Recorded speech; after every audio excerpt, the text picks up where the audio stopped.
What's going on, guys? This is JamesWatsonJr, and this is Team Deathmatch on Hijacked on Call of Duty Black Ops 2.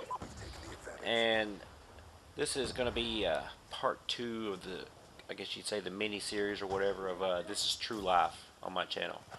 And threat neutralized. It's basically going to be like an elaboration on my last one.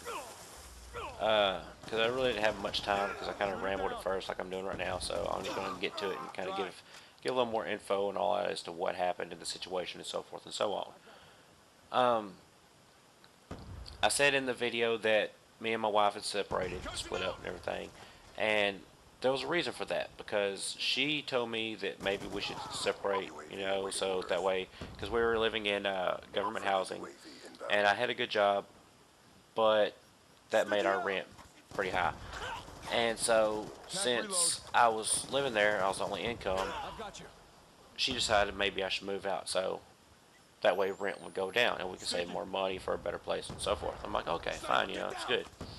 And I was working, you know, like 14 to 18 hours a day, 7 days a week for months straight. I was bringing home at least $1,500 a week. So a month I was bringing in like $6,000. So I was busy working all the time, and what free time I did have, I'd sleep 2 or 3 hours at a time, get up, play with my kids, stuff like that, and then go right back to work. So I'd have like literally 2 to 3 hours to sleep and a couple hours to play with my kids, spend time with them, whatnot, and then go back to work.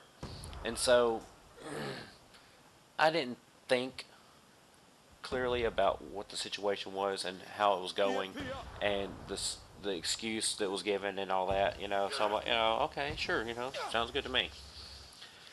And what it really was is, come to find out, she had a boyfriend on the side, and I ended up finding that out about a week or two later. She actually come out and told me, you know, hey, I'm seeing somebody else, blah blah, you know, maybe we should just split up. I'm like, okay, fine, whatever, you know, fuck it, I don't care. And so that's basically what caused all this. And the thing the reason I'm just talking about this also is because the night that I ran from the cops, I actually could have had another reason to go to jail, because I met my wife's boyfriend about a week later, or a week before I ran from the cops, and I basically told him, because the whole time we were talking, it was me, him, my wife, and a mutual friend of mine and my wife's all sitting there talking. And I tried to be civil towards the guy. I tried to be nice, you know, hey, how you doing, so and so, whatever, blah blah. And he wouldn't even fucking respond to me. He was being a straight fucking dickhead. And so I was a little bit kind of put off by him to begin with already. And then I sat there, and as me and my wife and her friend are all talking, I sat there and I see he's staring at the ground, or so I think. Well, he was actually staring at me from under the bill of his baseball cap. And I'm not, don't get me wrong, I give people reasons to stare at me. But that night I was not giving any reason for him to be sitting there staring at me, especially the way he was staring at me. So of course, since I'd already been drinking a little bit, you know, I had that liquid courage running through me, so I was, you know, straight told him, I was like, dude, if you're going to stare at me like you got a fucking problem with me, at least have balls about it and be a man about it and stare me face to face instead of looking at the ground like a little bitch. Well, of course, my old lady knew what was fixing to happen. She knew I was getting to that point where I was about ready to snap and just beat the fuck out of somebody. So, of course, she tells him to go inside, and he tucks his tail between his legs and runs inside like a little bitch. And so I leave and go from there. And I forgot something, so I had to come back and get it. Well, he was outside, and I basically fucking told him that if I ever saw him again, I'd beat his ass. Which brings me to the night I ran from the cops, and the other reason I could have had to go to jail instead of running from the cops. And basically, when I was in town, before I was headed home and then forgot I wanted to get something to snack on, I had actually just been at the store. And when I was at the store, I saw him. I pulled up in the parking lot and parked my car, and it was right next to his. He was sitting in his car, and when I got out of my car, I think that's why I forgot to get something to snack on, because when I got out of my car, I walked around in front of my car over to his car, right at his front quarter panel on the driver's side, and just stood there staring at him for about 30 seconds. And he saw me because he looked right at me just for a second, and then he looked back down like the little bitch he is. And so And I always remembered what my parents had taught me, growing up, be the bigger person, it's not worth it, all that shit. So I'm like, alright, fine, fuck it. It's not worth my time for this, fucking tweaker or whatever, fuck it. I'm just going to leave him alone.